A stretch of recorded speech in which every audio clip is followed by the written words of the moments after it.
Olá pessoal, aqui é o professor Rodrigo. A gente vai terminando agora a nossa disciplina de Física Básica 2 para a Ciência da Natureza, curso ofertado pelo Instituto Federal do Piauí, em parceria com a Universidade Aberta do Brasil. E aqui a gente chega na reta final do nosso último assunto, que trabalha Física Moderna. Nessa parte a gente vai fazer mais uma apresentação, então tal é que não vai ser cobrado atividade, não vai ter fórum, vai ser mais uma explanação para vocês do conteúdo, já que o conteúdo de Física Moderna é vasto. Então eu peguei só algumas partes aqui e vou colocar um material em anexo, tá bom? Então, como já falei, não vai ter atividade, não vai ter fórum, é uma parte mais de aprendizado. Vou colocar uns artigos em relação também da aplicação da Física Moderna no ensino médio. E vai ficar como sendo mais uma apresentação do tema. A gente vai ter duas vertentes, eu vou escolher uma para a gente falar só um pouco. E espero que vocês aproveitem isso. Espero que tenham gostado da disciplina de Física Básica 2. E vamos lá. Então a gente começa aqui por Física Moderna e Contemporânea. A gente vai falar um pouco da Física Moderna e da Contemporânea, que a Contemporânea se resume ao que estamos estudando hoje. A gente tem aqui um sumário, você tem introdução, física clássica, porque a gente falar de física moderna, você tem que saber que existe uma coisa chamada física clássica, que existe ainda. E toda vez quando aparecer no texto FS, eu estou me referindo à física clássica. E dentro da física clássica, a gente vai falar da física conhecida antes do século XX, né? Que essa vai ser a denominação de física clássica, onde a gente vai ter as características dessa física clássica e os principais problemas. Daqui você se origina por que a gente teve uma nova física, né? A física moderna dita hoje.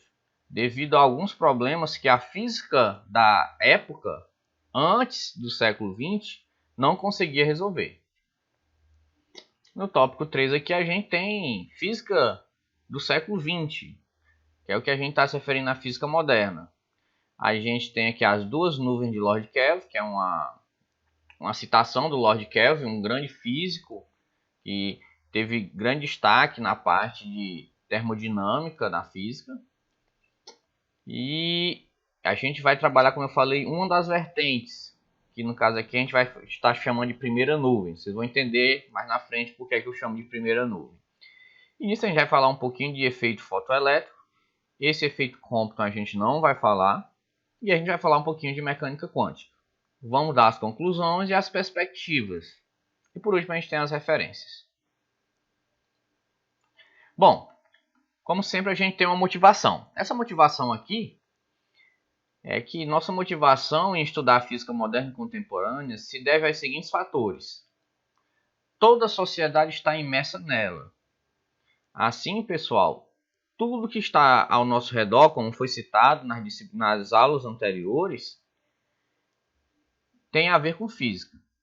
Mas principalmente física moderna, porque o seu eletroeletrônico que você acessa, que no caso um celular, um computador, um microchip, tudo isso tem a ver com física moderna, relacionada à parte de mecânica quântica. Esse é um dos fatores primordiais. Uma boa parte da economia mundial gira em torno da física e da física moderna, que é no caso da mecânica quântica. Que é esse trabalho, que é essa situação de trabalhar com circuitos, com componentes eletroeletrônicos. Daí uma das motivações de estudar física moderna, principalmente no ensino médio, para que o aluno consiga ver que há uma grande importância nesse assunto e que ele está rodeado por isso. Além do mais também de se informar mais, que você vira e mexe, aparece notícias de criação, destruição de partículas, novas partículas foram descobertas, o LHC, que é o Large Hadron Collider, né, o grande colisor de partículas, e para o nosso alunado não ficar alheio a essa informação, esse é um dos motivos da física moderna, para deixar mais antenado os nossos estudantes. E outro fator aqui, pouca abordagem da física moderna no ensino médio.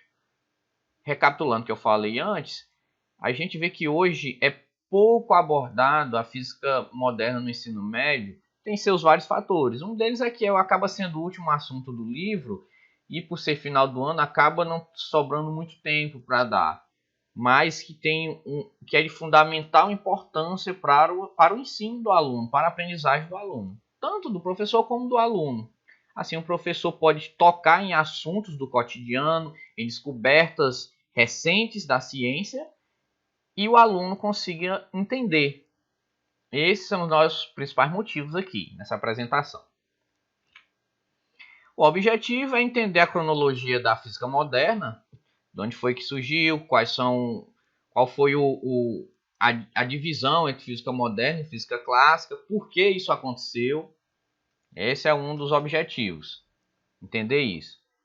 E a outra é aprender suas principais motivações, o que realmente motivou a essa mudança. Como eu falei antes, vocês vão ver que das principais motivações foi alguns fenômenos que a física da época, ou seja, física antes do século XX, não explicava. Tinha determinados fenômenos que as leis da física que se conhecia na época não conseguiam explicar aqueles fenômenos. Por isso se teve uma necessidade de ir além dessa física clássica que a gente está chamando aqui. E a introdução. Tentaremos responder a grande maioria dessas perguntas. Quais perguntas são essas, professor? O que é física clássica, o que é física moderna. No caso aqui, a física moderna, a gente vai resumir como FM. Na hora que você vê FM, eu estou falando de física moderna. A física é realmente linear? Professor, o que você está querendo dizer com linear? Linear, eu estou querendo dizer que ela é bem determinística. Você sai de um ponto e chega em outro. A gente mesmo pensa que a nossa vida é linear, mas não é. O que é que você pensa? Eu vou assistir essa aula, depois vou fazer o exercício, aí eu vou passear, vou na cidade fulano de tal, eu volto. Só que você se esquece que não é assim. Pode acontecer de faltar energia e seus planos acabam sendo mudados. Pode ser que no meio da viagem o carro fure um pneu. Então aquele pensamento linear, aquela coisa que é certinha, que é previsível, que é determinístico, acaba não acontecendo. E a física, vocês vão ver que a física clássica, ela tem muito disso, dessa linearidade, dessa expectativa de saber tudo o que vai acontecer já, antes de acontecer. É uma física previsível, né? Além do mais, que essa linearidade você pode falar em continuidade, que é como eu falei que existem coisas discretas e coisas contínuas, como no caso da temperatura, ela é contínua. Você não consegue sair dos 32 graus e ir para o 34 sem passar pelos intermediários, 33, 33,5, 33,9 até 34 graus. E nós temos outras coisas que são discretas, como a gente viu que a gente pode trabalhar a luz com corpúsculos, né? Coisas discretas. Mas vamos deixar para mais para frente. A matéria se comporta como onda ou como partícula? A gente viu na aula anterior que ela pode se comportar como essas duas coisas, tanto onda. A matéria se comporta como onda ou como partícula? A gente viu anteriormente que a luz, que era dita como onda, acaba se comportando como partícula. Mas será que pode acontecer o contrário? De uma partícula se comportar como uma onda? Essa é uma outra pergunta interessante. Uma das outras perguntas é, já descobrimos como a natureza se comporta? Né? Será que nós já sabemos de tudo? Como é que essa natureza realmente se apresenta para a gente? E o que é a física contemporânea? E onde queremos chegar? Essas são algumas perguntas que nós tentaremos responder aqui no decorrer aqui da apresentação. Principais equações e leis. No fim do século XIX, começo do século XX, o conjunto de leis que conseguia descrever boa parte da natureza era as leis de Newton, as equações de Maxwell, as leis da termodinâmica e a óptica. Então você tem 4 grandes eixos que antes do século XX, né, finzinho do século XIX, você conseguiria descrever quase tudo quase todos os fenômenos da natureza por esses 4 conjuntos de leis. Que era a lei de Newton, que descrevia a dinâmica, o movimento, trabalhava com força, com movimento, a dinâmica de um corpo, trabalhando com velocidade, aceleração, força. Então você tinha essa lei, a lei de Newton, que trabalhava com isso, e também trabalhava com gravitação, que você tem a lei da gravitação universal de Newton. Já na parte da luz, você tem as equações de Maxwell, que a gente chegou a falar aqui um pouquinho de luz, mas não se adentrou às equações de Maxwell, que a gente viu que a eletricidade e o magnetismo, coisas que eram vistas separadamente, na verdade eram entidades de uma única coisa chamada eletromagnetismo. E esse eletromagnetismo ganhou grande força devido às equações de Maxwell, que a gente vai falar um pouquinho na frente. Você tem a lei da termodinâmica, que descreve fenômenos que tem a ver com calor e realização de trabalho. E por último aqui, a gente tem a óptica, que a gente viu um pouquinho dela na parte de reflexão e refração na semana passada. Então, a gente tem que ficar bem definido aqui para vocês que no finalzinho do século XIX, boa parte dos fenômenos naturais eram descritos por esses 4 conjuntos de leis, que era as leis de Newton, as equações de Maxwell, a lei da termodinâmica e a óptica, certo? Isso é o nosso cenário finzinho do século XIX. A gente agora vai definir um pouco de cada uma daqueles 4 tópicos de lei, começando aqui realmente pelas leis de Newton. Definições básicas e principais propriedades das leis de Newton. Quando se trata de descrever sistemas dinâmicos de corpos macroscópicos e pontuais, as leis de Newton são bem satisfatórias. Definições e características da mecânica clássica. Então, o que é que a gente tem aqui? Ele fala o seguinte: as leis de Newton elas são válidas até hoje. Não é porque ela é da física clássica que ela não vale mais. Ele ressalta aqui que as leis de Newton são válidas para o mundo macroscópico. O que é esse mundo macroscópico, professor? É o mundo que a gente está imerso nele. Essas coisas que não são muito grandes nem muito pequenas. Uma cadeira, uma geladeira, um carro. Quando agora a gente começa a olhar para o átomo, aí já não é mais mundo macroscópico, é mundo microscópico. Aí as leis de Newton a gente vai ver que já não valem mais para esse mundo. E também quando você tem um mundo muito grande, que são galáxias, constelações e coisas que têm muita massa, ou sistemas muito grandes, aí também a gente já vê que tem situações em que a mecânica newtoniana, que é a nossa mecânica clássica aqui, ela também não vale mais. E um dos principais pontos naquela época da mecânica clássica, que até hoje vale para certas situações, é definição de força, que você acaba lembrando que força é igual a massa vezes aceleração. Momento linear, que é descrito aqui pela letra P. Que o momento nada mais é do que o produto da massa com a velocidade do corpo. Inércia, você tem a relação de inércia com Newton, que é a primeira lei de Newton. Que se um corpo estiver em movimento ou em repouso, ele continuará em movimento retilíneo uniforme ou em repouso se nenhuma força atuar sobre ele, né? Ou seja, se a força resultante sobre o corpo for nula. E você tem uma situação de determinista, que eu falei no começo aqui da apresentação, é que quando você trabalha com essas equações da mecânica newtoniana, mecânica clássica, elas são tanto determinísticas como previsível.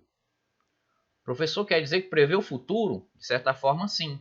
Quando você está calculando que um carro sai com determinada velocidade de um determinado ponto e demora 2 horas para chegar no outro ponto, e você calcular a velocidade média, você sabe quanto tempo vai demorar para o carro chegar em determinado lugar. Então você já está prevendo a situação. Quando eu tenho um determinado corpo que tem uma força agindo sobre ele, que aí tem uma aceleração envolvida, eu também consigo calcular situações posteriores. Onde é que esse corpo vai se encontrar daqui a um determinado tempo? Isso é previsão, certo? Então, essa parte de determinístico é uma coisa previsível. Tanto previsível como eu sei como lidar com isso. eu tenho certeza da situação. Eu não acho provável. Eu sei que vai ser assim. E aqui na nossa figura a gente tem uma imagem do Isaac Newton, que deu gigantesca contribuição. Então tal é que a gente fala de mecânica newtoniana também. Além de mecânica clássica, essa parte que tem a dinâmica de corpos acelerados ou corpos em movimento, a gente chama de mecânica newtoniana, que está dentro da física clássica. Aqui a gente já tem a parte de eletricidade e magnetismo. No campo da eletricidade e do magnetismo, antes ditos fenômenos distintos, foi unificado, dando lugar ao eletromagnetismo, graças ao físico James Clerk Maxwell. A gente fala que eles foram unificados, que o físico Maxwell deu uma grande contribuição, mas a gente sabe que na física, tanto como na ciência, não é uma pessoa que faz tudo. O Maxwell só conseguiu fazer isso. A gente teve vários outros físicos anteriores a ele que fez várias descobertas interessantes e que deu apoio para ele chegar numa determinada conclusão. Essas equações aqui, você tem aqui uma das principais relações do Maxwell foi de descobrir que a luz era uma onda eletromagnética, ou seja, o que a gente vê como luz, na verdade é uma onda eletromagnética. Aí aqui a gente tem as principais situações aqui. Tem as equações de Maxwell, a equação da onda de D'Alembert. A luz é uma onda eletromagnética que foi a descoberta do Maxwell. Unificação da eletricidade com o magnetismo, coisas distintas que agora se unem numa coisa só. A velocidade da luz, que é c, e esse éter, que a gente vai falar posteriormente. Esse éter significava que era o meio onde a luz se propagava com uma determinada velocidade, que era c. A gente sabe que geralmente uma onda ela se propaga por um meio. Quando eu jogo uma pedrinha no lago, que tem uma onda, o meio, no caso, é a água do lago. Quando eu escuto, né, um som, eu tenho o quê? Uma vibração do ar, né, que é o meio. Nesse caso aqui eu tenho uma onda sonora e essa onda ela vem devido ao meio, que é o ar. Então se pensava que a luz, como sendo uma onda, tinha que ter um meio para ela se propagar. E o meio que eles pensavam que ela se propagava era o éter. A gente vai ver depois que realmente não existia éter. A luz se propaga no vácuo. Aqui a gente também tem aqui as definições básicas e algumas propriedades da termodinâmica. As 3 leis da termodinâmica explicavam uma boa parte dos fenômenos que envolviam a transferência do calor e problemas onde se tinha muitos corpos, como no caso de gases, né? Então a gente tem também aqui na termodinâmica uma relação entre trabalho, calor e energia. No caso aqui da primeira lei, como a gente pode ver aqui, ele diz que uma variação pequena de energia é igual à diferença de uma pequena variação de calor menos uma pequena variação de trabalho, que a gente chama de dU é igual a dQ menos dW, onde o U é a energia interna do sistema, o Q é o calor e o W é o trabalho realizado. Então você acaba tendo uma relação entre a energia interna do sistema pelo calor e por realização de trabalho. A segunda lei já se refere à entropia, que no caso, que geralmente a gente gosta de dizer que tudo tende à desordem. Essa é a situação da entropia. Se eu tenho uma xícara de café em cima da mesa e se eu acidentalmente derrubar ela jamais vai conseguir voltar para o estado equilibrado. Qual era o estado equilibrado? Era antes dela cair e se espatifar. Você nunca vai ver os cacos com café se unindo e voltar para cima da mesa, certo? Então a gente diz que todos os sistemas da natureza tendem à desordem. E por último aqui a gente tem a lei zero, né, que é interessante. Por que o nome é lei zero? Porque foi descoberta a primeira e a segunda lei. Mas viram que essa lei zero ela era bem mais básica que as outras duas. Então por isso foi colocado o nome de lei zero, que é o equilíbrio térmico, né? Ou seja, a lei zero quer dizer o seguinte: se eu tenho um corpo A e um corpo B, e esses dois corpos estão em equilíbrio com o terceiro corpo, que é o C, Então quer dizer que o A e o B também estão em equilíbrio. Principais características da física clássica, que eu listei aqui.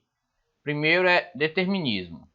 Os estudos futuros de um sistema físico estão rigorosamente fixados por seu estado presente e pelas forças que sobre ele atuam. Segundo as teorias determinísticas, o mundo seria como um grande relógio. Então, no caso do determinismo aqui, ele relata que, dadas as condições iniciais do meu sistema, eu sei onde ele vai se encontrar daqui a um determinado tempo. Ou seja, dadas as condições iniciais, eu saberia as condições finais do meu sistema. Separabilidade. Para efeito de análise física, os corpos sempre podem, na física clássica, ser subdivididos em um número qualquer de partes. Ou seja, eu posso dividir um sistema ou um corpo em várias partes diferentes. Cada uma delas terá propriedades intrínsecas. Ou seja, é possível atribuir propriedades locais a cada uma dessas partes, sem referência direta às demais partes. As propriedades do todo são completamente redutíveis às da parte. Então eu posso pegar meu problema e separar em vários problemas pequenos. Isso que ele está querendo me dizer. Eu posso trabalhar o corpo como eu tenho um corpo físico e posso acabar repartindo ele em pequenos pedaços, estudar cada pedaço dele separado, que é justamente que a gente trabalha com corpo rígido, né? Você pega esse corpo e separa em vários pedacinhos e aplica a situação ou a lei em cada pedaço distintamente. Localidade. As influências de um corpo sobre outro, através de força, campo, onda, partícula ou qualquer que seja, se propagam com velocidade finita. A isto podemos acrescentar a atenuação das forças. Todos os campos de força contemplados pelas teorias clássicas diminuem de intensidade com a distância à fonte, até se tornarem praticamente nulas. O que é que ele está querendo dizer? Você sempre trabalha localmente, porque você vê que a grande maioria das forças, tipo força gravitacional, força elétrica, elas acabam decaindo com o tempo, ou seja, quanto mais longe eu estiver da fonte, menos força eu vou sentir. Que é a mesma situação no caso da eletricidade, que a gente viu, da força elétrica. Quanto mais longe eu estou da carga, menos será a força que eu vou sentir. E tem a linearidade dos efeitos fundamentais. O efeito de duas causas atuando simultaneamente é igual à soma dos efeitos que cada uma delas produzirá caso atue isoladamente. Essa propriedade dos efeitos fundamentais, que só através da linguagem matemática pode ser definida de modo rigoroso, que é o que a gente já viu, que também no caso da eletricidade a gente já viu que é o princípio da superposição. Se eu tenho várias cargas e quero saber a força de todas as cargas num determinado ponto, o que é que eu faço? Eu calculo a força de cada carga separada até o ponto e depois somo todos os resultados, que no caso é o princípio da superposição. Aí a gente vai entrar agora na crise da física clássica. Os problemas que ela tinha e os fenômenos que ela não conseguia explicar. Como vimos em transparências anteriores, a física clássica conseguiu resolver muitos problemas que os físicos tinham no início do século XIX. Porém, existiam alguns fenômenos que, por mais que os físicos da época tentassem resolver, eles persistiam, como por exemplo, as linhas espectrais dos elementos químicos como o hidrogênio. Ou seja, o que é que a gente tem aqui? Você tem, por mais que os físicos da época tentassem explicar os fenômenos, esses fenômenos como um deles, como as linhas espectrais, por leis da mecânica clássica, que é a mecânica newtoniana, pelas equações de Maxwell, pela lei da termodinâmica ou pela óptica, eles não conseguiriam explicar esse fenômeno. Essas linhas espectrais dos elementos químicos é o seguinte: quando eu tenho um gás e aqueço ele emite uma onda com determinada frequência bem característica do gás. Para cada elemento químico, ou seja, para cada componente do gás, eu tenho uma linha que a gente chamou de linha espectral. A gente vai ver aqui no slide anterior. Outro problema, a emissão de partículas negativas de algum metal quando exposto à radiação com a luz.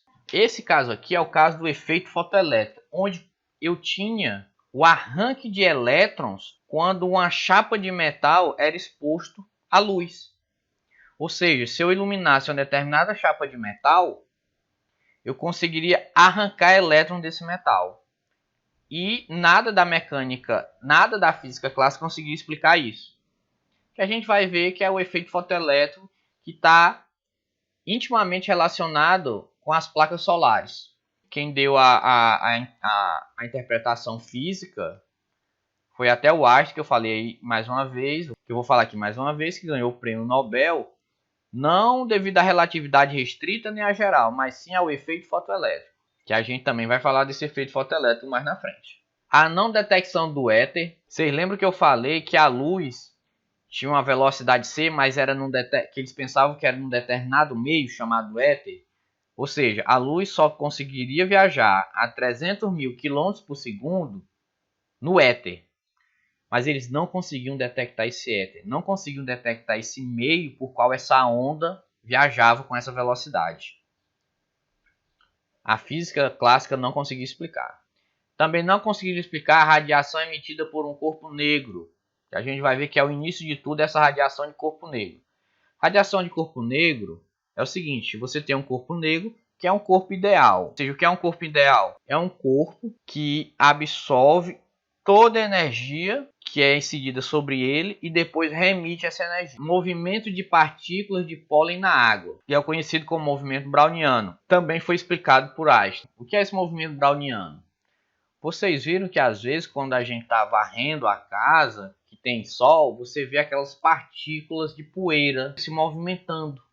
Um determinado botânico viu que tinha uns pólens que na água, mesmo não tendo nenhuma interação com nada, eles se mexiam. E vocês vão ver que tem uma relação justamente desse movimento browniano. Além desse, depois da descoberta de Rutherford da estrutura atômica, ainda mais se agravou a situação da física clássica não explicar vários fenômenos da natureza. E para fechar, a gente tem aqui mecanicista. Mesmo sabendo que a física clássica não explicava os fenômenos citados anteriormente, a maioria dos físicos pensavam que era só questão de tempo para que a física clássica descrevesse os mesmos. Ou seja, eles achavam que, na verdade, era só estudar mais um pouco, que esses fenômenos que não eram explicados, que a gente citou anteriormente, poderiam ser explicados. Só era questão de tempo. Foi com essa visão mecanicista, ou seja, visão mecânica, que em uma conferência proferida em 27 de abril de 1900, Lord Kelvin, partidário da visão mecanicista, afirmou que no céu azul da física clássica só existem duas nuvens. O problema da não detecção do vento do éter, que era o caso do éter que a gente falou, e o problema da partição de energia. Quando ele se refere aqui ao céu azul da física clássica, ele está querendo dizer que a única nuvem, as únicas duas nuvens que atrapalhavam o céu ficar limpinho, ou seja, para tudo ser descrito pela física clássica, era um problema de não detectar esse meio chamado éter, que a gente já falou, e um problema da partição de energia, que tem a ver com o corpo negro, que a gente vai ver mais na frente. Eles faziam as contas e quando faziam os experimentos, o experimento dava uma coisa diferente das contas. Eu fazia uma teoria, previa um determinado comportamento da energia no corpo negro. Só que quando eu ia fazer o experimento, dava totalmente diferente. Então essas eram as duas nuvens que Lord Kelvin disse que estava faltando para a física clássica descrever todos os fenômenos da natureza. O que é interessante aqui é que a dissipação dessas duas nuvens, ou seja, dessas coisas que estavam faltando, foi o ponto de partida de uma mudança radical de conceitos na física, que resultou na construção e criação das teorias quânticas e relativísticas. Justamente graças a essas duas nuvens que estavam faltando, abriu-se um leque ainda maior na física, que acabou vingando em duas teorias, que é muito conhecida e estudadas hoje, que é a mecânica quântica e a relatividade restrita e geral. Aqui são as duas nuvens. A gente vai se atentar só à mecânica quântica, mas o material que eu vou botar na plataforma Tem tanto falando de mecânica quântica como de relatividade restrita e geral, tá bom?